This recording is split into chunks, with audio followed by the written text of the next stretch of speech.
President Obama, what does he have to do? Endorse her, jumps in the fray, goes on Fallon the other night, takes a little shot at Donald Trump. Roll the tape. Thank you. Thank you, Congress, for spending 8 years wishing you could replace me with a Republican. Or, to put it another way, how do you like me now? So we have Mr. Trump here on the phone, and President Obama is basically calling you a reality show candidate. Last time I checked, this guy's celebrity in chief. What do you think about President Obama jumping in the fray? What does that mean for you? Well, we just had one of the worst jobs reports in 7 years, the worst in 7 years. And frankly, he ought to be focused on jobs. He ought to be focused on the economy, making decent deals with countries like Mexico that are ripping us off like you've never seen before. Mexico's making a fortune off our backs. And we ought to be focused on China. He ought to be focused on many other places. He ought to be looking into the military where it's being totally depleted, where they have to use used parts to fix our fighter jets, which are also very old. And, you know, there's so many other things. He's one of the worst presidents in our history, and he shouldn't be up on late-night shows unless it's to get elected. And I hope he comes into the election because I would love to take good shots at him also. And I guess once he does, just like Bill, once he does, he's open prey.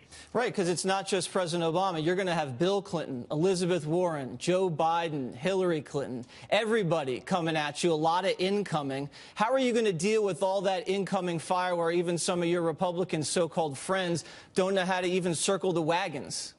Well, I think one thing, Jesse, the Republicans better get tougher because the way they are right now, they are, you know, I got more votes than anybody in the history of the Republican primaries, by a lot, more than anybody. And I mean, like millions. And they better get a lot tougher or they're going to have a lot of losses. They're not just going to lose presidency. They're going to lose a lot of different places. I watch them, and I'm watching their language and their body language.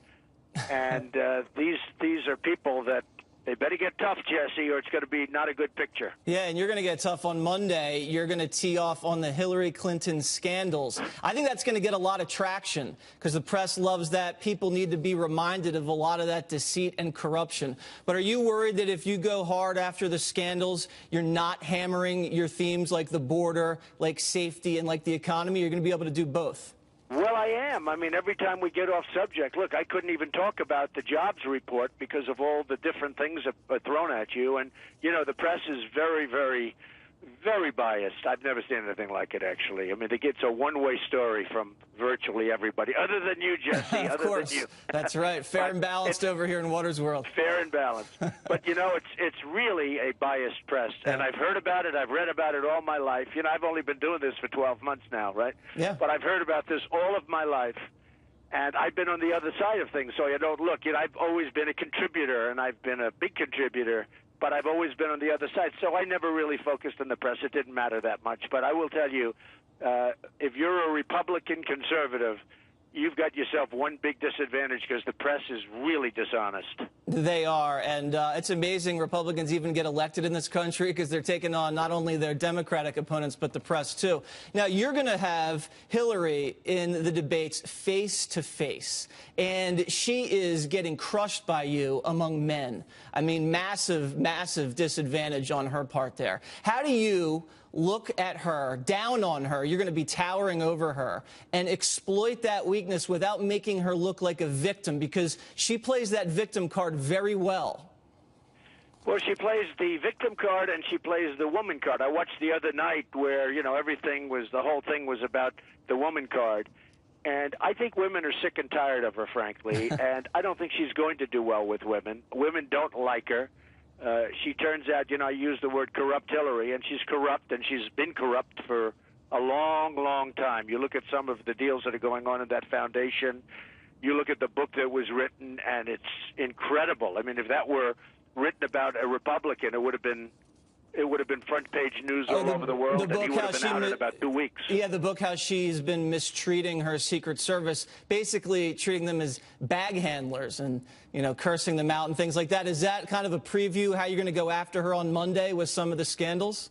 Well, it could be. This is a highly respected Secret Service agent that said that she has not got the temperament I mean, basically said she's a maniac, and that she hasn't got the temperament. She was a screamer, a shouter. She treated the Secret Service like terrible. These are great people, by the way. I'm dealing with them now. Believe me, they're great people. But she treated them like horribly. But she, most importantly, he said she is way, way off. I mean, he actually, if you really read it, I guess he almost figures there's something wrong with her. But I've known that, and people know that. People in the inner circles know that. She's nasty, and I'm not saying that. I'm saying she really doesn't have the temperament to be president. Right. All right. Well, Mr. Trump, I know it's your birthday on Tuesday. I've already gotten you a signed Waters World headshot. I don't know what else you could possibly want. That's all I want. More than anything in the world, Jesse. That's what I want. All right. Well, there's nothing else you could get me that's better than that. All right. Well, thank you very much, and have a great weekend. Thank you very much, Jesse. All right. Coming right up, O'Reilly.